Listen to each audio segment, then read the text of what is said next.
Welcome to the London Outlook for Friday, the 8th of March 2024. Starting off with the economic calendar.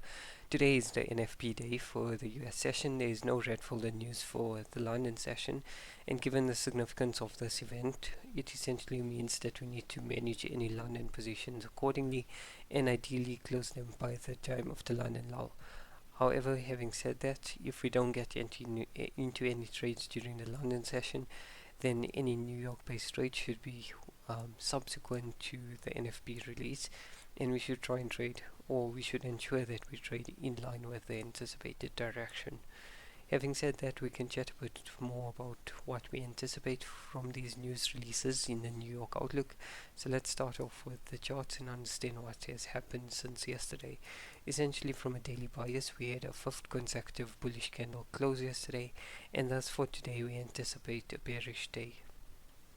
From a 4-hour perspective, what we understand here is that we did have a confirmed bearish market trend. However, that was invalidated yesterday when we had a change of character. We're now back into a pro-trend unconfirmed scenario, and that means that in order to trade any direction, we require three elements. The first being a 4H OB to back the idea to long or short. For today specifically, we have backing for shorting rather than longing until we reach this area. Then we need internal range liquidity to ensure that we can reach our intended target, and then lastly we require a substructure high or low to target. In this case we have a validated substructure low to then target. So for today, what is the bias from a higher time frame narrative perspective? It's definitely to short, both from a daily perspective as well as a technical analysis narrative from the higher time frames. Then moving on to the 5 minute, what are we looking for in the London session? Essentially for the London session we're looking for Frankfurt to create a high of the day, then to be validated by London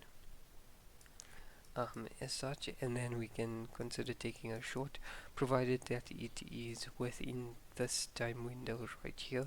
And the reason why I've set it as such is because we need enough time before the London lull to allow price to play out so that we can TP within profits, rather than taking an entry at the lull and then being stuck in a trade position whilst we wait for red folder significant news during New York.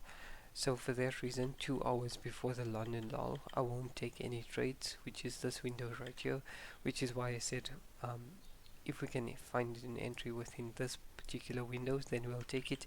If not, we will stop trading and we'll wait for the New York session to then find a valid entry. So that's pretty much the only option we have for London trading, and that's because there are no red folder London news events. With regards to the New York session, we can unpack it a little further as we get into the New York Outlook. Other than that, I hope you have a good trading session, and we'll chat again tomorrow. Just to mention something, if you recall from yesterday's Outlook, I took 2 losses, and I'll just add that onto the charts now.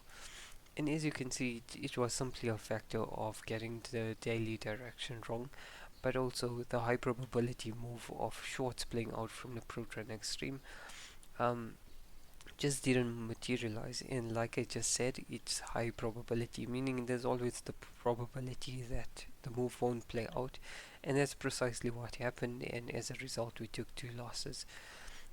So just wanted to point that out because it's important to remember that no matter how high probability something may be, there's always the chance that it can fail.